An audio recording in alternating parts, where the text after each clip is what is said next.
My name's Sharon. I'm from the Mechanical Engineering Department. My name's Keith. I'm from ISC. We also have Yashvi, who's industrial design, but she couldn't join us tonight. So our project is on neonatal pneumothorax device. We've been working with Dr. Singer, who has been looking for a treatment for pleural effusion, neonatal pneumothorax, and basically all these medical conditions that cause fluid or air buildup in the pleural cavity, which is an area between outside of your lungs and your chest wall. So these medical conditions, when they cause pressure buildup, it may cause lungs to collapse, which is a life-threatening, serious medical condition. And in newborn babies, these medical conditions affect about 40,000 babies a year, which is about 2% of the neonate population. In babies, also, these physical deterioration is a lot more faster than in adults. However, in the current market, there's a lot of medical devices available for chest decompression, but for babies, there really wasn't a quick, compact rescue device available on market. So our project was to improve on a design that Dr. Singer had for this quick, compact rescue device for neonatal pneumothorax. So here are the desired characteristics of our medical device. It had to be simple so that anybody could use the device easily in any emergency situations. Intuitive and one-handed use. One-handed use was a very important factor in our design since medical respondents use one hand to kind of put the patients down and have only one hand to use the medical device and treat the patients. It had to be possibly reusable for price reasons and safe and sterile since the device will be entering into the patient's pleural area. So we didn't want to cause any infections when this device was used.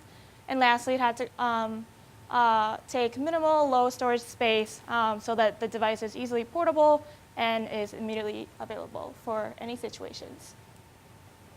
So here are some of the iterations and concepts that we came up with.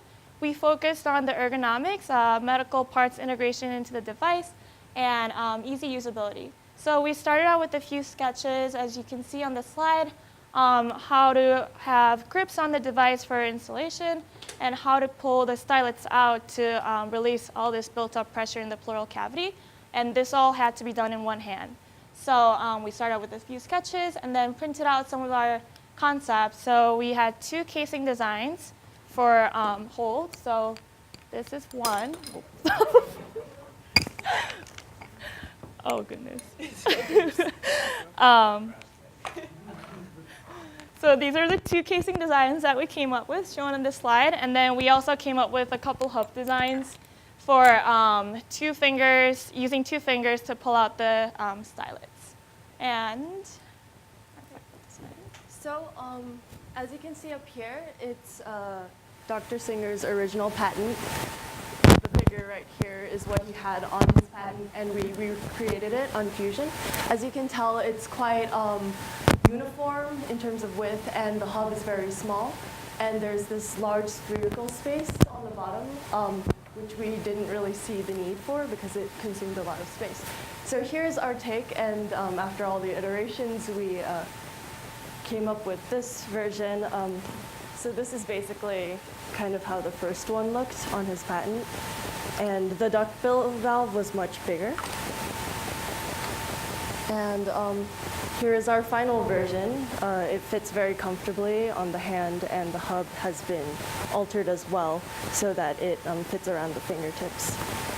It's very fragile, but you can come up and look at it later. Okay, so here's our explosion and usage demonstration.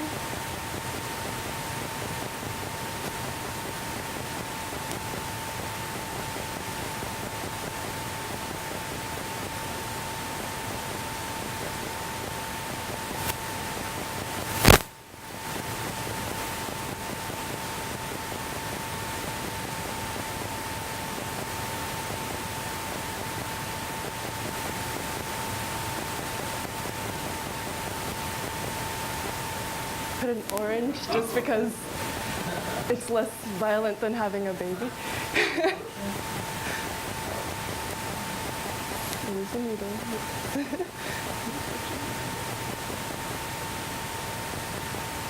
Right. So that's the basic idea. And there would be fluid accumulating in the casing. And as you saw at the end, it said you could attach a syringe, and that would provide more suction so that you can pull more pressure out.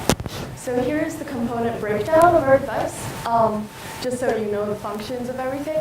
The stylet and hub are rigidly secured together so that when you push up on the hub, it will release the vacuum that's inside the casing when the hub is sitting on top of it. And that allows the pressure to release, and that pressure from the fluid and air travels up the reservoir into the one-way valve. So the valve is designed so that it can kind of expand and contract under small fluctuations that happen in the lung or the pleural cavity, but it will release when there's sufficient pressure, and it doesn't let any external air in. And the reservoir is just where everything travels through, and the base plate is created with these holes so that it can be sutured onto the patient's chest. And the catheter also goes into the chest, but it is flexible material, so the stylet is rigid so that it supports it as it goes in. Here are some assembly details that we have to make so our device can be put together.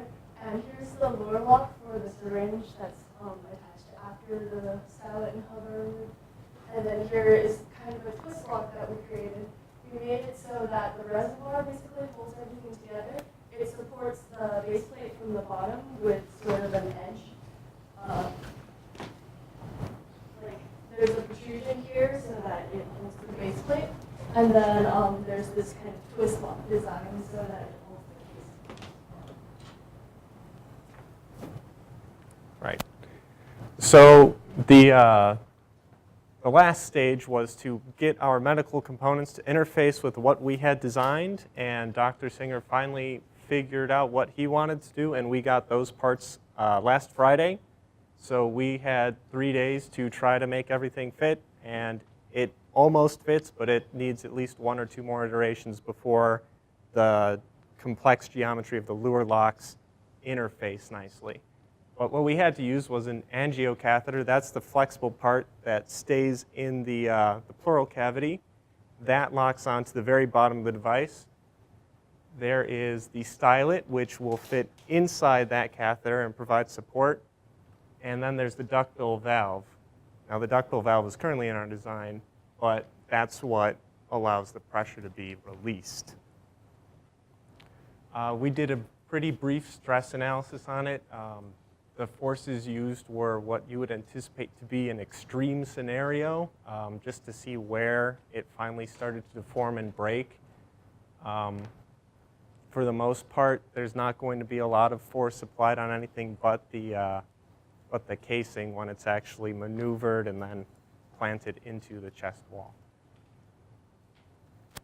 And just sort of me holding it and going through the motions that you would use to hold it from the side, pick up 2 fingers, and essentially just leave it on the chest and suture it if that's what you deem necessary in that medical situation. And I think that wraps us up. Oh, no, it doesn't. So Dr. Singer needs more work done on this before he can actually get a testing design. The parts just don't fit well enough with the time frame that he provided us. So we're going to send him what we have, and hopefully he says, you know, this is fancier than what I could have done. And hopefully it'll get to a point where everything can be easily manufactured with injection molding and isn't so reliant on 3D printing technology. And that should be it.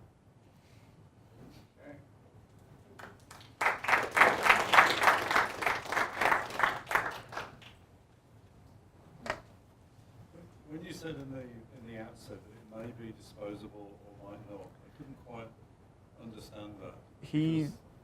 Dr. Singer is not sure exactly how it fits together. He says that the stylet and angiocatheter, which are both things that will be contaminated, can be replaced quite easily. Sure.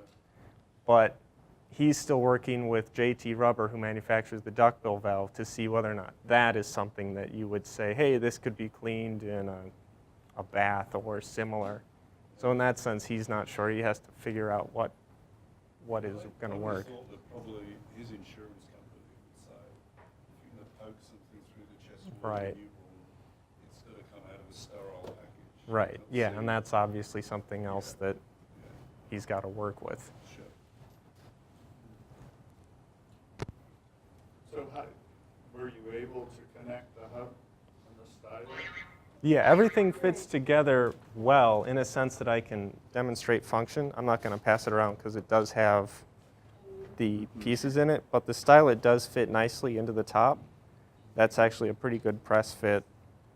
This is a twist somewhere over here. Is that the lure lock there? Just so everyone else can see, it's also up here and rendered. The lure lock is at the top. Oh, The duckbill fits on top of the reservoir, and this stylet twists out of the bottom. So the lure lock on the top can also connect to a syringe. Right. So- I see. And that middle bit, the bit that you took off, that looks a bit like a pear, is that injection moldable? I don't know about the lure lock. That's In that its current state, no, because of the lure lock. But I think with slides and an adequate coring, you could be able to do it. Okay. It just seems to have a kind of a Well, if you, yeah, you can slice it like this, sure. and then you have two slides come in, and then it should be able to be done. But yeah, there's just not enough. You just have to get the center core out somehow. Right. Yeah, Okay. there's ways to get it done if there's more refinement. Do you think that duckbill, that's an off the shelf? Yeah, this is currently being made, so Did he you can just get more of it. that, Friday. Saturday? Friday. Yeah, we got all of them Friday. And is it flexible? Yeah, it's I mean, it really looks so much like the duckbill I have for my portable water filter. right. Yours, it's a bit softer than that. Uh-huh. It's not quite as flexible as that duckbill valve, but Dr. Singer identified that it was flexible enough for its purposes, and it's smaller, so it made everything a lot more compact. Will this require FDA approval? Yeah. So Definitely. when he has a functional prototype, I think what was translated to us was that it would need to go through some Clinical amount of trials. years of trials Do you in. know off the top of your head what the main challenges will be from the FDA, like design challenges? I don't. He only told us that it would need to be tested a long time. I don't know that he would want to say, oh, there's a really good chance that this can't work in some way. I don't really know. It would probably still only be for medical experts to use. Yeah. Somebody who can identify that it is pneumothorax and not something else. Okay, thanks.